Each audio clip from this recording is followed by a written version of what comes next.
Good morning, students. Welcome to Devasya Online Education. Today, we are going to start with fifth chapter of history, that is colonialism and tribal societies. The British took large areas under cultivation. They took over the political power and adopted the expansion policy in the process.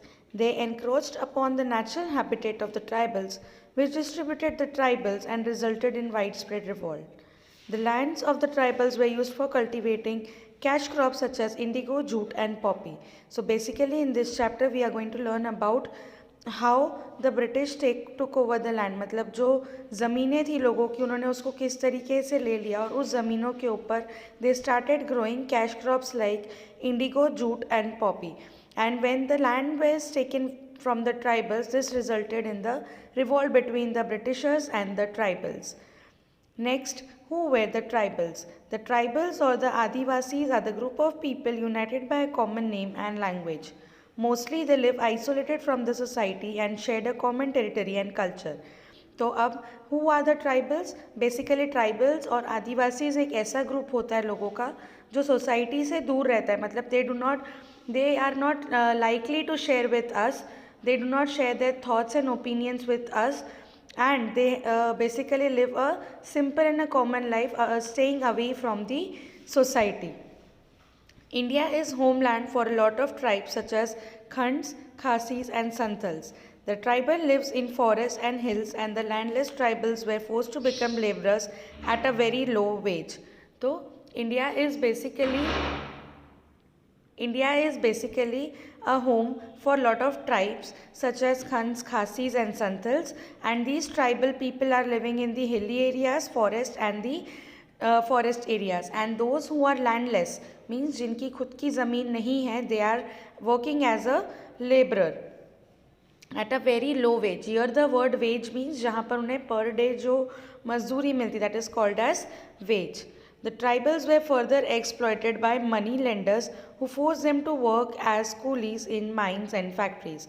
तो इसके बाद भी जिन लोगों की खुद की ज़मीनें नहीं थी, they were forced to work as coolies, like carrying out the things from the mines and the factory. Mines मतलब जो ज़मीन के नीचे से हम लोग minerals वगैरह extract करते, तो they were forced to work over there. The tribals have enjoyed freedom to such an extent that any move to restrict their freedom and rights was objected by them. तो basically tribals were enjoying their freedom, इस तरीके से enjoy करते थे कि अगर उनके ऊपर कोई रेस्ट्रिक्शन लगे तो that was objected by them. कोई भी होगा basically, if a single human being, if you are enjoying your rights and if somebody stops you doing that, so you will not feel good. The same way tribals were enjoying their life, and all of a sudden the Britishers started making their land as their land and started growing the cash crops on the tribal people land. The East India Company took away the forest land and introduced them to traders. तो basically जहाँ पर ये tribals रहते थे तो उनकी ज़मीनें लेकर भी, मतलब फॉरेस्ट जहाँ पर वो लोग रह रहे थे तो वो ज़मीन भी लेकर उन्होंने ट्रेडर्स के लिए रख दी थी. Tribals who depended on the forest had to witness the destruction of their livelihood and identity. तो बेसिकली जहाँ पर वो लोग रह रहे थे उनकी वो आइडेंटिटी, मतलब उनका रहन सहन, खाना पीना, standard of living, everything was practised in forest. तो उनके जो फॉरेस्ट थे वो हैंड ओवर कर दिए गए थे ब्रिटिशर्स के ट्रेडर्स को, जहाँ पर उनका बाइंग और सेलिंग ऑफ प्रोडक्ट्स होता था. British with their ruthless expansion policy create miserable condition which made them revolt. तो ये जो ब्रिटिशर्स ने स्लोली एंड ग्रेजुअली पहले उनके लैंड लिए, फिर जिनकी ज़मीनें थी उनसे ज़मीनें हत्या कर उनके फॉरेस्ट जो थे, उनकी जगह जो थी रहने की, वो भी उनसे ले ली. तो this created a feeling of revolt between the tribals and the British. Powerful revolts were as follows. ऐसे काफ़ी सारे रिवॉल्ट्स हुए थे जिनके नाम I am going to read it now. Bhils in Madhya Pradesh and Maharashtra, Mundas in Bihar, Kols in Maharashtra, Bihar, Bengal and Odisha. तो this were basically the tribe.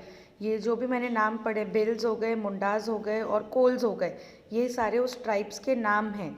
यानी कि आदिवासी हो गए, या आदिवासी के अंदर जो उनके जो नाम होते हैं, उनकी जो ट्राइब होती है, उनकी जो जाति होती है, उन सबके ये नाम है. तो these were people who were staying in different parts of India and they were revolting against the Britishers.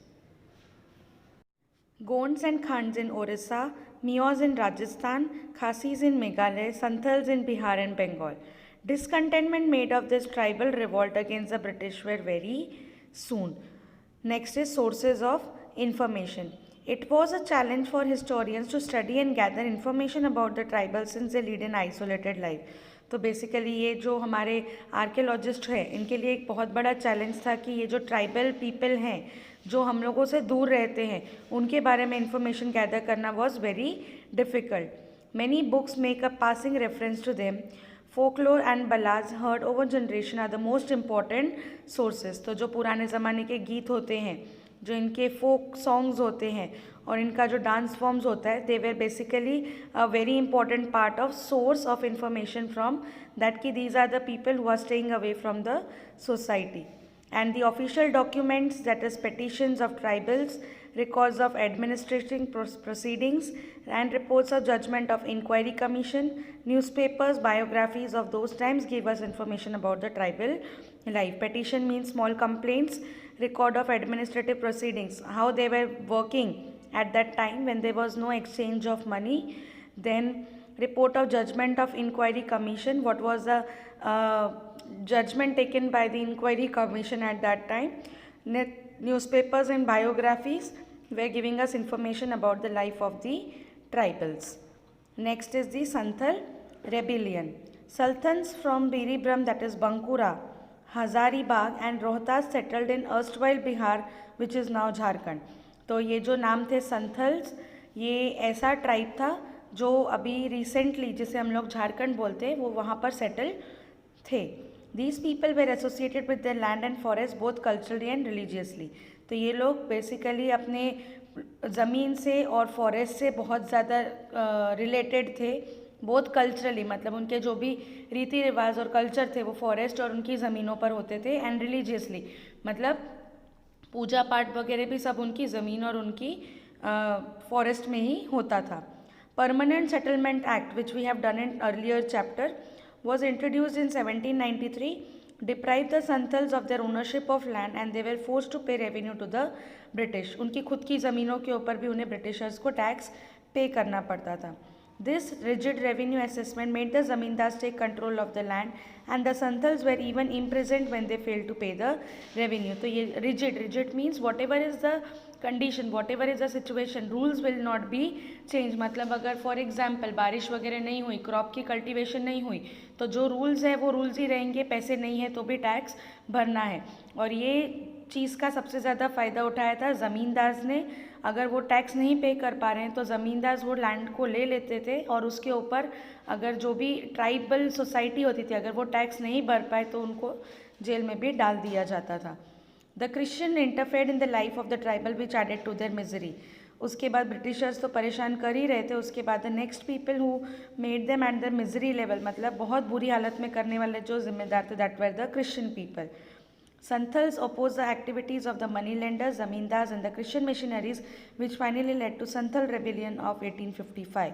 तो Santhals were opposing the activities, मतलब जो काम मनी लेंडर्स कर रहे थे, ज़बरदस्ती टैक्स लेना, फिर ज़बरदस्ती उनकी ज़मीनों को जब्त कर देना, तो these were opposed by the Santhals and the Christian missionaries. और फिर उसके बाद क्रिश्चियंस ने अपने रूल्स और रेगुलेशंस चेंज कर दिए और जिसकी वजह से रिवॉल्ट हो गया between the Santhal community and between the Christians. Kanhu, Bairu, Sidhu and other Santhal leaders got support from potters, weavers and blacksmith. तो ये नाम है लोगों के, कान्हू, बेरू एंड सिद्धू. ये लोग ऐसे थे जो कि रिवॉल्यूशनरी मूवमेंट में एकदम से आगे आए और इनको काफ़ी सारे लोगों ने सपोर्ट भी किया था. जैसे पॉटर्स हो गए, वीवर्स हो गए और ब्लैकस्मिथ, मतलब जो फैब्रिकेशन का काम करते वो लोग. Santhals attacked the police stations, railway lines, post office and used guerrilla warfare tactics. तो उन्होंने पुलिस स्टेशन को अटैक किया, रेलवे लाइन को अटैक किया, पोस्ट ऑफिस को भी अटैक किया और साथ में उन्होंने गेरिला वॉरफेयर टैक्टिक्स, मतलब ये एक तरीके का टेक्निक होता है वॉर फाइट करने का, उसे भी इन्होंने अडॉप्ट किया. British launch a military campaign against the Santhal and suppress them in 1856. मतलब Britishers took the help of the military people and they finished off with the revolt in the year in 1856. Santhal leaders were arrested and the movement came to an end. मतलब ये जो भी leaders थे जो ये movement को lead कर रहे थे उन्हें अरेस्ट कर दिया गया और ये मूवमेंट ख़त्म हो गया इस तरीके से. The next part of the chapter will continue in the next lecture.